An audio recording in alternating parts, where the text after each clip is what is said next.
하나님의 은혜와 축복이 이 시간에도 우리 모두에게 넘치기를 축원합니다. 어떤 목사님이 토요일 날 설교 준비를 하고 있었습니다. 그런데 그 아들이 이제 와서는 놀아달라는 거예요. 그랬더니 목사님이 바쁘다고 해서 나중에 놀자고 이제 보냈습니다. 그랬더니 잠시 후에 또 아들이 와서는 아빠 놀아달라는 거예요. 그래서 안 된다고, 바쁘다고. 그래서 이제 다시 보냈어요. 그랬더니 잠시 후에 또 아들이 와서 다시 놀아달라는 거예요. 그랬더니 아빠가 이제 화가 나가지고 지금 설교 준비하고 있는 거 안 보이냐고, 이 설교 준비하고 있으니까, 나가라고. 그래서 이제 화를 냈어요. 그랬더니 아들이 울면서 돌아갔어요. 근데 잠시 후에 또 아들이 와가지고는 문을 확 열면서 설교도 못하는 주제에? 하면서 문을 쾅 닫고 가버리는 거예요. 목회자는 설교가 가장 힘듭니다. 매주 설교로 인해서 딜레마에 빠집니다. 그럼에도 불구하고 전해야 되는 것이 설교예요. 왜 설교를 전해야 할까요? 바로 성도들과 교회를 세우기 위함입니다. 오늘 사도 바울은 에베소 교회를 향하여 이 사역자들, 직분자들을 세우는 이유와 그리고 교회를 세우는 목적에 대해서 이야기를 하고 있습니다. 예수님께서는 하늘로 올라가시면서 우리 하나님의 자녀들에게 직분을 주셨습니다. 하나님의 사람들에게 각 분량대로 직분을 주셨다고 알고 있습니다. 그래서 오늘 말씀해 보니까 어떤 사람은 사도로, 어떤 사람은 선지자로, 어떤 사람은 복음 전하는 자로, 어떤 사람은 목사와 교사로 그렇게 주셨다라고 그렇게 성경에 기록되어지고 있습니다. 그런데 이 성경에서 기록되어진 오늘 말씀의 직분자들, 사도는 성경에서 인정한 사도의 그 인원들이 딱 정해져 있습니다. 예수님의 제자들과 그리고 사도 바울과 그리고 야고보, 예수님의 동생 야고보, 이 14명밖에 없어요. 그리고 선지자라고 얘기하면은 구약에서 사역했던 선지자들처럼 예언하는 자들입니다. 교회의 어떤 미래의 일이라든가 하나님의 말씀을 대언을 할 때에 하나님께 그 교회에서 인정한 그 선지자들의 입을 통해서 그 말씀이 전해졌습니다. 복음 전하는 자라고 하면은 복음 전하는 일을 위해서 부름받은 자들, 그 사역에 열정으로 그리고 온전히 헌신되어진 그런 사람들입니다. 목사와 교사라고 하면은 목양 사역을 하는 목회자들, 그리고 교사라고 하면은 말씀 전하는 성경 교사들을, 목회자들을 이야기를 합니다. 뭔가 이상하지 않습니까? 성경에 나오는 이 직분자들, 왜 오늘 이 에베소 교회에서 나오는 이 직분자들은 목회자들밖에 없나요? 다 목회자들이에요. 사도들, 그리고 선지자들, 이것은 특별한 한정된 사람들입니다. 이 사도들은 초대교회에만 사역을 했고요. 그리고 선지자들도 성경이 완전히 기록되어지기 전까지만, 쓰여지기 전까지만 사역을 하다가 다 사라졌습니다. 그리고 복음 전하는 자, 목사, 교사, 이 사역은 물론 성도들도 같이 하긴 했지만 이들이 초대교회에서 사역되어졌던 자들은 다 목회자들입니다. 그러면 굳이 평신도 사역자를 세울 필요가 있나요? 집사, 성경의 다른 성경에 보면 집사, 권사, 장로, 이런 어떤 직분자들에 대해서 나오고 있는데, 아니 목회자들이 다 사역을 하고 있으면 평신도들은 무슨 사역을 합니까? 평신도들을 세울 이유가 있나요? 집사들을 세울 이유가 있나요? 그렇잖아요. 교회에서 다 목회자들이 사역한다면 누가 평신도들이 세워져서 사역을 할까요? 그럼에도 불구하고 다른 성경에서는 집사들을 세웠고요. 그리고 권면하는 자들, 권사라는 그 용어 자체는 없지만 권면하는 자들에 대해서 나오고 있습니다. 그리고 장로로서 교회에서 많은 일들을 담당하는 장로들을 세웠습니다. 왜 목회자들과 장로들 그리고 평신도 사역자들을 세웠을까요? 그들의 역할과 구분은 어떻게 되어지는 것이기 때문에 그렇게 세웠을까요? 오늘 말씀에서 이 목회자와 그리고 평신도 사역자들의 관계는 무엇이고 하나님은 이들에게 왜 직분을 따로 주셨는가? 오늘 그 말씀 우리가 함께 나눠보도록 하겠습니다. 목회자들이 세워진 이유는 핵심적으로 이야기한다면 성도들을 위함입니다. 그래서 오늘 말씀에 보면 이렇게 얘기하고 있습니다. 12절 우리가 함께 읽어보도록 하겠습니다. 이는 성도를 온전케 하여 봉사의 일을 하게 하며 그리스도의 몸을 세우려 하심이라. 목회자들, 앞에 있는 그 사도, 그리고 예언자들, 선지자들, 복음 전하는 자들, 목사와 교사, 이런 분들을 세운 이유가 이 성도들을 위함인데, 성도들을 위한 세 가지 사역을 위해서 세워졌다라고 이야기하고 있습니다. 그 중에 하나가, 첫 번째가 성도들을 온전케 하기 위함이라는 거예요. 여기에서 온전케 하다라는 이 말의 의미는, 원어적인 의미는 맞춘다, 수리한다, 훈련시킨다, 이런 의미들이 담겨져 있습니다. 맞춘다라는 것은 뭘 얘기하냐면, 뼈가 부스러졌을 때, 뼈가 어긋났을 때 그것을 맞추는 것을 이야기해요. 그래서 성도들이 서로 간에, 아니면은 본인의 어떤 영적인 상태가 부스러지고 어긋나고 제대로 맞춰져 있지 않고 조화를 이루지 못할 때에 그 목회자가, 하나님의 사역자들, 목회자들이 그것을 맞춰주는 역할을 한다라는 거예요. 또 수리한다라는 것은 그 그물이 구멍이 나면 어떻습니까? 물고기들이 다 새나가요. 물고기들은요, 이 물의 흐름을 굉장히 잘 파악을 합니다. 그래서 예민해요. 그래서 이 조금이라도 그물이 조금이라도 큰 틈이 있으면 그쪽으로 다 몰려가지고 빠져나가게 돼 있어요. 그것을 그냥 내버려 둔다면 이 그물에 물고기가 하나도 걸리지 않는 겁니다. 바로 우리의 영적 상태가 구멍이 나 있다면 그것으로 인해서 하나님의 은혜가 다 새나갈 수밖에 없어요. 그래서 목회자들은 그것을 미연에 방지하고 그것을 깨닫고 알아서 그 성도들을 진단을 하고 그것을 고쳐나가는 그런 사역들을 하는 겁니다. 때로는 영적으로 치유하고요, 영적으로는 보듬어주고요, 그리고 하나님의 은혜 가운데 그들을 품어주는 그런 역할들을 하는 거예요. 그리고 또 한 가지는 훈련되어지는 겁니다. 훈련되어진다는 것은 아직 세워지지 않았기 때문에 훈련되어지는 거예요. 군인이 군대에 가서 처음에 훈련병으로 들어갑니다. 훈련병으로 들어갔을 때에 처음에 그 군대에서 제가 들은 얘기가 뭐냐면, 너희는 군인도 아니고 민간인도 아니라는 거예요. 민간인은 일반인을 이야기하죠. 군인은 훈련되어졌을 때만 군인이라는 거예요. 그러면 너희들은 뭐냐? 훈련병이다. 훈련병이라는 것은 아직 군인으로서, 군사로서 아직 활용되어지기 수 없다라는 거예요. 우리가 하나님의 자녀로서 훈련되어지지 않는다면 우리는 하나님의 일꾼으로서, 하나님의 사역자로서 쓰임받기에 부족하다라는 겁니다. 그래서 우리는 단련되어져야 되고요, 교육받아야 되고요, 더 훈련되어져서 하나님의 쓰심에 합당한 그릇들로 만들어져야 되는 거예요. 그렇다면은 목회자의 임무는 성도들을 훈련시키고 그들을 치료하고 그들을 어루만지고 그들을 보듬어주고 그리고 그들의 부족한 것들을 짜 맞추는 역할을 한다면 성도들은 어떻게 되어져야 될까요? 훈련되어져야 되는 겁니다. 더 성숙되어져야 되는 거예요. 하나님의 일꾼이 되기 위하여 더 노력해져야 되는 겁니다. 그러면 목회자들은 완벽해서 성도들을 지도할까요? 목회자들은 흠이 없어서 성도들을 지도하고 성도들을 가르치고 이끌어갈까요? 그렇지 않습니다. 목회자들도요, 똑같은 하나님의 자녀예요.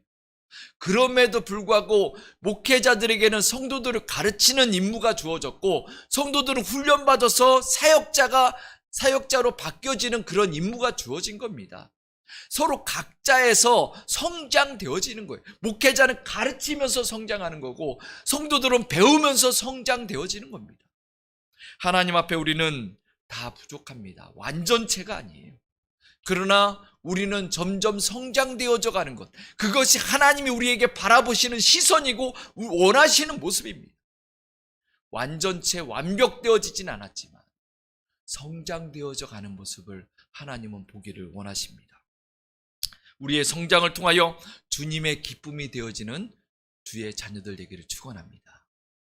두 번째로 목회자들이 세워진 것은 성도들에게 봉사의 일을 알려주고 맡기게 하기 위해서입니다. 목회자들이 보통 교회에서 일들을 많이 합니다. 보통 이제 저희 같은 작은 교회라든가 시골 교회들 이런 데에서는 목회자들이 일들을 많이 합니다. 그런데 목회자들이 본분이 있어요. 목회자들의 본분은 말씀을 전하는 거하고 가르치고 전파하는 그 사역입니다. 그 외의 일들은 하나님의 자녀들, 성도들에게 하나님께서 맡겨주신 거예요. 그래서 오늘 말씀에 뭐라고 기록되고 있습니까? 12절에 보니까 성도를 온전하게 하여 무슨 일을 하게 한다? 봉사의 일을 하게 한다.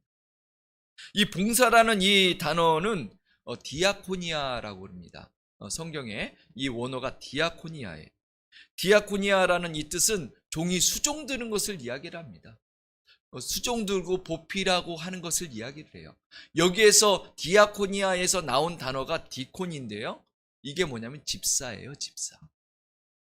집사가 디콘입니다. 사역자예요. 하나님의 봉사의 일을 위해서 세워진 사람들입니다. 그래서 사도행전 6장에 보면은 어떻게 기록되어져 있습니까? 7명의 집사를 세우는 거예요. 왜 집사들을 세웠습니까? 교회가 유대파, 헬라파 유대인들, 그 과부들과 그리고 유대인들 과부들과 이 구제가 되어져야 되는데, 이 유대파 이 과부들은 더 그 구제가 잘 되는 겁니다. 왜냐하면 그때 초대교회의 구성원들이 대부분 이 유대인들이기 때문에. 그러나 헬라파 이방인들 출신들의 어떤 이 과부들에 대해서는 소외되어지고 그들을 잘 돌보지 못하니까 목회자들이 그것을 담당을 한 거예요. 사도들이. 그러니까 말씀 전하고 하나님의 그 말씀을 선포하는, 전도하고 말씀을 가르치는 이 사역이 소홀해지는 거예요. 그래서 세운 게 바로 7집사예요. 그래서 그들을 통해서 봉사를 하고 나누고 돌봄의 그 사역들이 되어지고 교회가 세워지도록 하는 그런 사역들이 주어진 겁니다. 우리가 하나님 앞에 직분을, 평신도의 직분으로서 우리가 직분을 받았다면 우리는 하나님의 그 봉사의 사역을 감당해 나가야 되는 거예요. 이 봉사라는 것은 대가가 없이 하는 것이 봉사입니다. 만약에 대가를 받으면서 한다라고 하면 그게 봉사일까요? 봉사가 아니지요. 우리가 이 세상에서 대가를 바라고 대가를 다 받으면서 일을 한다면 하나님의 나라에서 받을 게 무엇입니까? 우리를 하나님 앞에 온전히 헌신하면서 봉사의 일을 위해서 우리가 부름을 받았다라는 겁니다. 그러면은 왜 우리는 교회 안에서 봉사를 해야 될까요? 왜 섬겨야 될까요? 왜 하나님의 사역에 있어서 우리가 희생하고 그렇게 노력하면서 헌신을 해야 될까요? 왜 그렇습니까? 우리는 이미 많이 받았기 때문에 그렇습니다. 우리는 이미 많은 빚을 졌어요. 도저히 갚을 수 없는 생명의 빚을 졌습니다. 그리스도께서 우리를 위해서 대신 죽으시고 우리의 죄를 탕감해 주셨습니다. 이 탕감해 주신 그 돈의 그 금액이 어느 정도냐? 생명입니다. 생명. 이것을 성경에서는 하나의 예화로서 표현했는데 그 규모가 어느 정도냐면 1만 달란트라고 그랬어요. 1만 달란트라고 하면은 한 나라의 국고입니다. 한 나라의 예산이에요. 우리나라의 예산을 한 사람이 짊어질 수 있겠습니까? 물론 엄청난 부자가 뭐 돈을 많이 가지고 있다면 그럴 수도 있겠지요. 그러나 이것은 상징적인 의미예요. 실질적인 돈의 어떤 숫자를 이야기하는 것이 아니라 상징적인 의미. 한 사람이 갚을 수 없는 돈을 이야기합니다. 그래서 우리가 하나님 앞에 받은 그 은혜는 우리가 도저히 갚을 수가 없어요. 우리가 어떠한 일을 한다 할지라도 갚을 수가 없는 겁니다. 나를 위해서 대신 죽으셨는데, 나를 위해서 희생하신 그 은혜, 그것을 어떻게 갚을 수가 있습니까? 저의 인생 가운데 은인을 이야기한다면 딱 두 명을 꼽을 수가 있습니다. 첫 번째 분은 저를 전도한 분이에요. 그래서 그분이 저를 1년 동안 비가 오나 눈이 오나 바람이 부나 늘 저를 데리고 다녔어요. 이제 때로는 처음에 교회를 가게 되면은 자꾸 이제 전도를 하면서 이제 오라고 그러면 가기 싫지요. 그런데도 불구하고 늘 왔어요. 그래서 이제 1년 동안 끊임없이 저를 이제 데리러 오니까 제가 이제 교회에 그래서 정착을 하게 됐습니다. 그리고 또 한 분은 저를 양육해 주신 분이에요. 저에게 성경을 가르쳐 주고 예수님을 알려주시고, 그리고 예수님을 영접하도록 해주시고, 그리고 저에게 성경을 가르쳐 주셨어요. 성경 공부를 해주시고, 그리고 제가 이제 이제 고등학교를 다니니까 그 학교에까지 와가지고, 이제 학교 수업이 끝나고서 와서 지도해주고, 그리고 가고 그랬던 분이에요. 이 두 분으로 인해서 저의 인생의 방향이 바뀌었습니다. 그래서 저는 목회자의 길을 걸을 수가 있었고요. 새로운 삶을 살아갈 수가 있었습니다. 그런데 제가 그 두 분에게 늘 감사하고 고마워하는데 뭘 어떻게 갚을 길이 없어요. 제가 뭐 돈으로 갚을 길이 있겠습니까? 제가 어떤 맛있는 음식으로서 뭐 늘 사드릴 수가 있겠습니까? 뭐 제가 갚을 길이 없어요. 그러나 마음만큼은 잊지 않고 있습니다.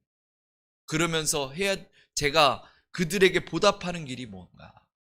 제가 하나님의 부름받은 사람으로서 정말 하나님 앞에 아름다운 모습으로 신앙생활하고 헌신하고 정말 열정을 다해서 하나님의 사역을 이루어가는 것.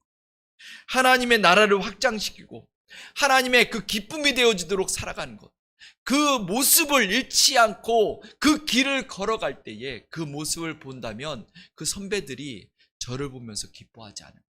저는 그것을 향해서 달려가고 있습니다. 그런데 참 감사한 것이 그 두 분도 목회자의 길을 걷고 있다는 것.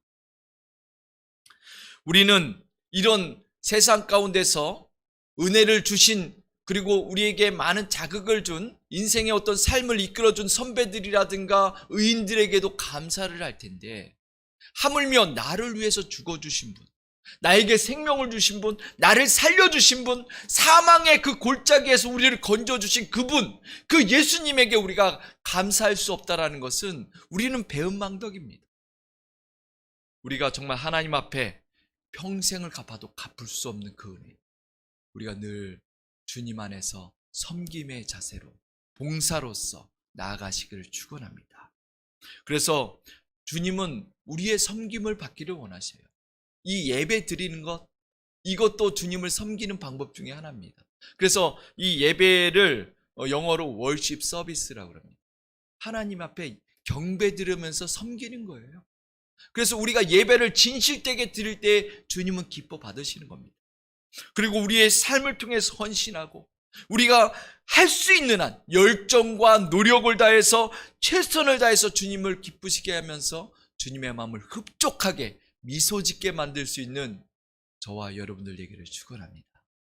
세 번째로는 목회자가 성도들을 위해서 존재하는 이유는 그리스도의 몸을 세우도록 하기 위해서입니다.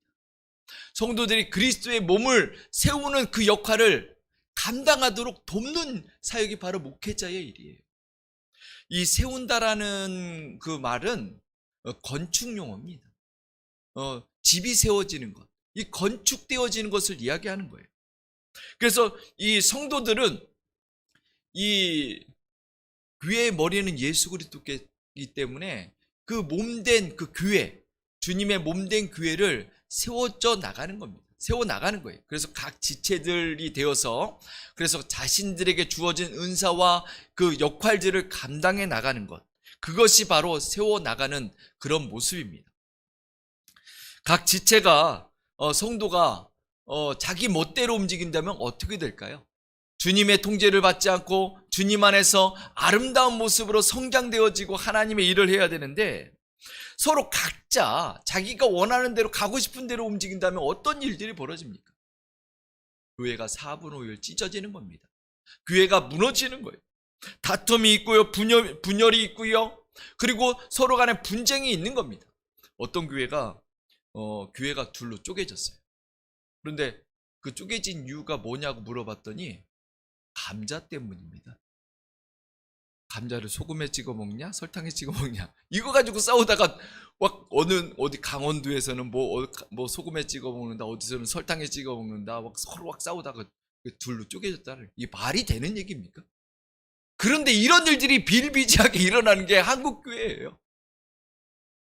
그 머리가 2개 달린 뱀을 보셨습니까? 머리가 2개 달린 뱀은 가끔 기형으로 나오기도 합니다. 그런데 머리가 2개가 달리면 좋을 것 같지요? 먹이도 2배로 먹고 그리고 생각도 2배로 하고 더 좋을 것 같지요? 절대 그렇지 않습니다. 서로 생각이 다르기 때문에 그 방향을 앞을 길을 갈 때에도 서로 다른 길을 가려고 하는 거예요. 생각이 달라요. 먹이를 가지고도 서로 싸웁니다. 내가 먼저 먹겠다라고 싸웁니다. 그래서 그 머리가 2개 달린 그 뱀을 사육하는 사람이 있어요. 그래서 그 사람은 어떻게 하냐면 쥐를 잡아줄 때에 그 각 입에다가 하나씩 넣어준다고 그래요. 싸우니까. 그런데 이 뱀들이 일반 자연 속에서 생존하기 굉장히 어렵습니다. 왜 그러냐면은 서로 생각이 다르기 때문에 길도 따로 가지요, 따로 가려고 그러지요, 먹이도 따로 먹으려고 그러지요. 싸우다 보니까 다른 동물들에게 잡혀 먹히기도 하고, 그리고 어디 길을 갈 때에도 늦어서 불이라든가 무슨 화를 당했을 때에 피하지 못하는 경우들이 종종 있다라는 거예요. 우리 하나님의 자녀들도 각자가 따로 움직이려고 한다면 이런 사태가 벌어지는 거예요. 하나님의 자녀들은 어떻게 해야 아름다운 모습일까요? 하나님의 자녀들이 부딪히지 않고 분열되어지지 않고 쪼개지지 않으려면 예수 그리스도의 머리 대신 예수 그리스도를 통해서 통제되어지고 세워질 때만이 하나님의 자녀들이 아름답게 세워지고 교회가 세워지는 겁니다. 우리에게 주어진 각자의 은사들, 은혜들, 우리가 받은 그 하나님의 능력들, 이것을 가지고서 내 마음대로, 내 뜻대로, 내가 원하는 대로 하고 싶은 대로 사는 것이 아니라 주님이 원하신 대로 그것을 통해서 하나님의 뜻을 이루어 가야 되는 겁니다. 그러기 위해서 성도들이 교회를 세우는 일에는 크게 2가지의 사역이 있습니다. 첫 번째로는 복음을 증거하는 사역이에요. 초대교회의 평신도들도 그 하나님의 말씀이 주어졌을 때 이것만큼은 감당했습니다. 이 복음 전하는 것은 목회자만의 사역이 아니라 이 모든 성도들이, 모든 하나님의 자녀들이 감당해야 되어지는 거예요. 우리가 왜 세워지고 왜 훈련되어지고 왜 성숙되어져야 됩니까? 복음 증거하기 위해서 아닙니까? 하나님의 교회를 세우기 위해서 아닙니까?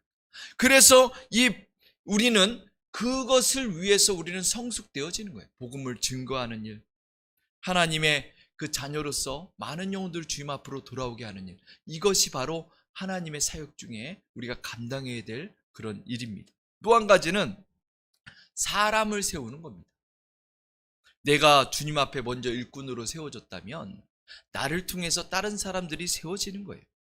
가르치고 양육하는 그 사역, 이것이 목회자만의 사역이 아니라 목회자가 평신도들을 사역하고 세우면은 평신도들은 또 그 교회 안에서의 영혼들을 세우고 가르치는 사역을 감당해야 되는 거예요. 물론 이 전도와 양육을 2개를 다 잘하는 사람들도 있지만 그렇지 못한 사람들이, 주로 전도를 잘하는 사람들은 말을 잘한다거나 또 활달하거나 성격이 좀 쾌활하고 이런 사람들이 전도를 주로 잘합니다. 그건 하나님이 주신 성향이고 그리고 각자에게 주신 은사예요. 그리고 또 이 전도를 잘 못하는 사람 중에는 양육을 또 잘하는 사람이 있습니다. 내가 활달하진 않지만 세심하고 그리고 침착하고, 그래서 그들을 잘 가르치고 다독거리고 그들을 주님 앞으로 잘 이끌어가는 사람, 이 2가지를 다 잘하는 사람들은 극히 드물어요. 그러나 하나님 앞에 각자에게 주어진 사역들을 감당해 나갈 때 그것이 바로 아름다운 교회가 세워지는 겁니다. 우리에게 주어진 독특한 은사는 무엇입니까? 내게 주어진 하나님의 사역은 무엇입니까? 나는 어떤 모습을 통해서 하나님의 일을 이루어가야 되는가? 내게 주어진 그 사역을 통해서 하나님의 교회가 세워지기 위하여 노력해 나가는 주의 자녀들 되시길 바랍니다. 우리는 서로 다른 지체를 가지고 있습니다. 서로 지체가 달라요. 사역이 달라요. 은사가 달라요. 우리는 하나님 앞에 부름받으신 목적도 달라요. 그러나 머리 대신 그리스도를 통해서 우리가 하나를 이룰 때 하나님의 아름다운 교회가 세워질 줄 믿습니다. 목회자는 성도를 가르치고 훈련시키고 그들을 주님의 자녀로 그리고 교회를 세우는 그런 일꾼으로 만들라고 부름을 받았습니다. 성도는요, 더 성숙되어지고 훈련되어져서 하나님의 많은 봉사들과 또한 하나님이 세워나가는 그 교회, 그것을 담당하라고 주님 앞에 부름을 받았습니다. 모두가 각자에서 하나님의 많은 일들이 일어나가면서 귀한 상급을 쌓아나가시기를 바랍니다. 주님이 우리를 부르실 때에 우리가 받고 우리가 노력하고 훈련되어지고 우리에게 주어진 것들을 얼마나 감당했는가, 얼마나 노력했는가, 얼마나 훈련되어졌는가 주님께서 우리를 보시면서 셈할 때가 있습니다. 그때에 칭찬이 있는 주의 자녀들 되기를 축원합니다. 우리 이 시간에 함께 기도하는 시간을 갖도록 하겠습니다. 우리 이 시간에 기도하실 때에